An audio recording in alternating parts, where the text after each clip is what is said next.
You know, it's interesting about things in life in retrospect, right? Sometimes we can sit back and look at matters and go, hmm, this was actually much bigger than we thought at the time. We might have had a hint at it, if, for example, let's say, you know, you meet someone and that person ends up becoming your potential spouse, significant other. Let's say someone gets accepted into a prestigious institute, university, or that person graduates. Let's say you get a potential enterprise opportunity to where you could become very financially lucrative. Or let's say there's possibly a political candidate that when you look at it, it seems like the winds of history are blowing, in the sails of him or her. We can look back and look at what seems to be fate, in motion. What's good, y'all? You dub back here again, here in 2022. Let's get it. And I've been talking recently with my homie Alchemist. So last, I would say probably what 2 3 weeks about this. Uh, it kind of just came up in conversation. I've alluded to it with some of the homies. Uh, even just yesterday when I'm recording this video, right? And the most pivotal moment in One Piece. It's not what you think, more than likely. Maybe you'll get a hint by the thumbnail. But it's not one of Luffy's moments. I know it's a great shocker that Wonder is not big upping Luffy. It's not one of Luffy's moments. It's not one of the Straw Hat moments. It doesn't involve the Yonko. It doesn't involve the Shichibukai, nor the Marines. It's not Cypher Pole Aegis Zero. Hell, it's not even the reveal of Rox D. Zebek. Not anything with Roger or Newgate. Golden Lion Shiki. It doesn't deal with even Imu Sama and the Empty Throne, which, honestly, if you paid attention, wasn't a shocker. No, it's none of that. It's a moment before the reverie, right? Let's set the stage before we, dive into it. Let's set the stage, you know. And I recently saw the clip of it of in the anime that, you know, that the anime did a great job. It really did a great job on this scene. So Jesus Burgess finds, I believe it was Baltigo, I believe the name of the island was, right?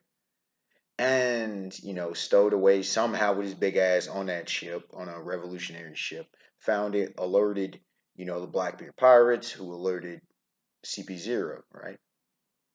Dragon makes his move, has the Kamabaka kingdom, Emperor Ivankov's spot, right? And Straw Hats had just did their shenanigans in Whole Cake Island, right? Luffy gets his 1.5 billion berry bounty and all that. Sabo's just cheesing, right? But the referee's coming up, right? All the kings that are allied with the world government are coming together, right? Talk about the business of the day of the world. Dragon decides to gather all the revolutionary commanders from all the blues. You get Lindbergh, my dog Lindbergh. You got Karasu, Bello Betty, fan favorite, and the good old Morley, right? And they're all coming in. They're cleaning up some activities in one of the blues on their way there, right? Koala, is talking. Ivankov's there. Izum, he's Inazuma. I don't want to butcher my man's name, but the man with the dual action going on there. There was somebody else, at least in the anime, and they didn't really announce it because they announced Hack, Koala, everybody else, right? Dragon's just chilling. And then he says, hey yo, my chief of staff, hey yo, Sabo, let's get this ball rolling. Let's get the plan, let's plan things out. You know, hey, what time is it? And Sabo says one of the most badass things in the entire series. Not even going front with it. We're about to declare war. War on the celestial dragons. Here's why this moment is so pivotal. It's 8 centuries in the making. Now, Luffy's doing what Luffy does. Like I said, I did an entire video on Dragon, the symbolism of Dragon. Luffy's doing what Luffy does as a freedom fighter. But Dragon, the wild card, out here and going to use the reverie as a disguise, out here moving differently from everybody else in the entire world, including the Yonko, the Shichibukai, the Marines, Cypher Pole, the world government. Doesn't matter. Nobody's moving like Dragon's moving. And he says he's going to specifically declare war on the celestial dragons. Now, it makes perfect sense, but he didn't say war on the world government. He didn't even talk about taking the world government now. He said specifically the celestial dragons, the most protected individuals in the world, the ones who are the ones behind the scenes, damn near pulling the strings, the ones, who are the cause of much of the depravity in the world itself. You take out the celestial dragons, then the world's a lot cleaner. Doesn't mean that there aren't issues. No, we know that that's true, that there are issues. But from the heavenly tribute, people like Doflamingo, I mean, you name it, right? And so to declare war on the celestial dragons would literally topple the present system. Now, the world government may still be in place, but it would be fundamentally different. The same thing with Marines. Would there still be a cipher pole? Is there still going? I mean, slavery is technically illegal, but come on, let's keep it real. Um, you know, those sitting up at Mary Joy, is that even still a thing? You know what I'm saying? Is the atrocities like what happened to the Lunarians with King and such, right? So it's monumental on so many fronts. And to just boldly to do that, how would that even look? Okay, you can say to declare war, and then what? The fallout of that. And it just so happens to coincide with Wano. And I'm like, it makes you really question Dragon. Because what is he really planning? How is he going to go about doing this? Is he's like, okay, is he taking Luffy's forming of chaos into play? Like, what is Dragon? Is he just reading the tea leaves? He's like, all right, so the Shichibukai are going to fall. Okay, so this is going to go. I'm telling folks, like, from a strategic standpoint, I think it's him and Ben Beckman. But from a strategic standpoint, I think this dude's a fighting genius. I think he literally is playing 5D chess with the entire world. Good, bad, or indifferent. This dude Dragon is on another level because you could say, well, Teach got the upper hand, but why was he even in Baltigo? Yeah, I mean, you could say it was strategic, but like, why? And the fact that nobody found it. Jesus Burgess out of everybody had to sneak on a ship for it to be found. This dude Dragon, man. This dude Dragon, bro. This dude Dragon is too strategic. He's too damn good. And you can say, well, Sabo and them being captured. You telling me that, looking at it, the way Oda played it up, like, oh, nah, I'm looking now, I'm sitting and really thinking about it. I'm like, man, this man Dragon has fail safes for everything. This man Dragon sent in Kuma. Ivankov infiltrated. Hell, for all we know, Sabo got fake captured. See, I don't put it nothing past this dude anymore, bro. This was too timely. It was too exact. Declare war on the world on the celestial dragons. Waited, and I kept asking, like, what was he waiting for? Why now?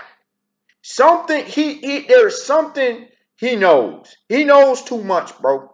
But yeah, man, this is the biggest moment in One Piece because it's a game changer. It changes the entire tone of the series, the atmosphere of the series, the trajectory of the series. You could have said, wait, where is it not? Where is always it? No. It wasn't always headed that way. And people are still, this is why it's so pivotal. People don't get it.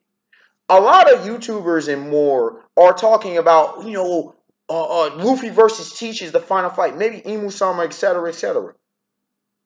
Dragon is the entire monkey wrench. He's always been the monkey wrench. And I think Oda knew it. Like I talked about in that video, he almost says like he doesn't even belong in the series. Ever since his introduction, what is the purpose of Dragon in the series? I mean, specifically, we always see, and he's always in the backdrop and just kept in the background. We knew we would meet the Yonko at one point, various members of the Shichibukai, Cypher Pole, all that. But Dragon is just there.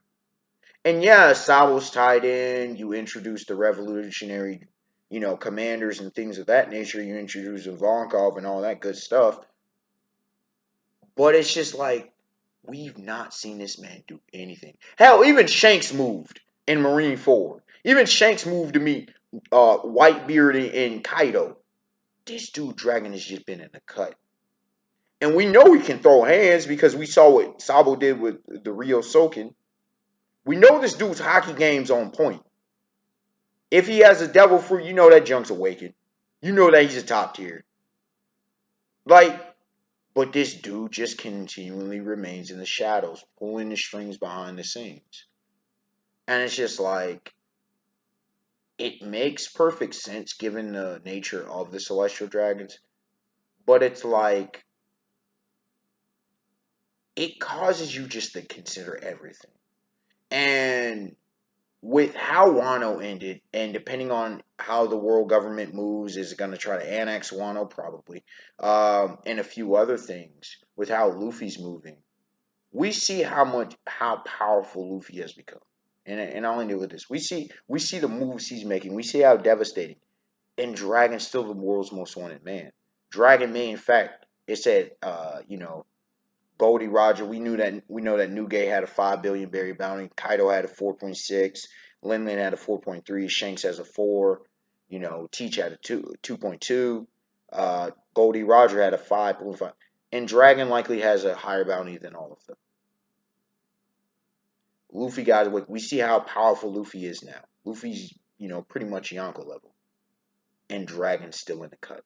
Just like Hawkeye's is still in the cut. Who we've yet to see his bounty, might I add. So I'm just fascinated to see what Oda does. But yeah, that moment changed everything.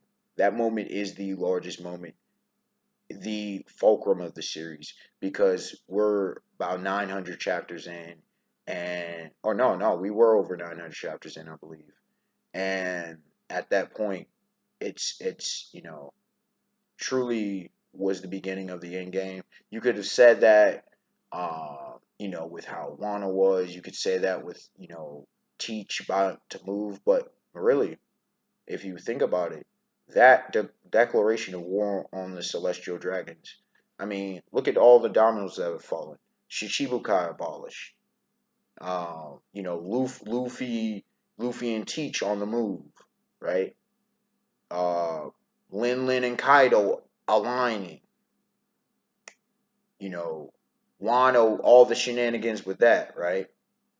Cypher Pole making the move. Everything's moving now ever since that declaration. It was like Oda was just like stamping, is like, yeah, we're in the final section of the series now.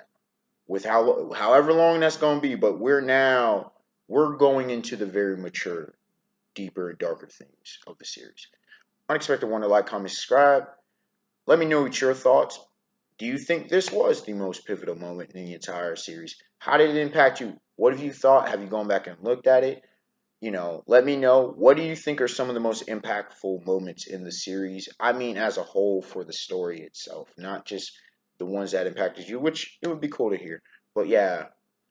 And what do you think Dragon's overall, not objective, not goal, but modus operandi? How is he going to achieve this war on the Celestial Dragons? And what is Sabo and others? How are they going to play? Hell, how does Luffy even fit in his plans if he does? Till next time, y'all. Have a beautiful day, beautiful night. Peace. And Stay safe out there. Also, Oda is very, very slick, and a lot of what he's doing relates to our world if you really deeply think about it.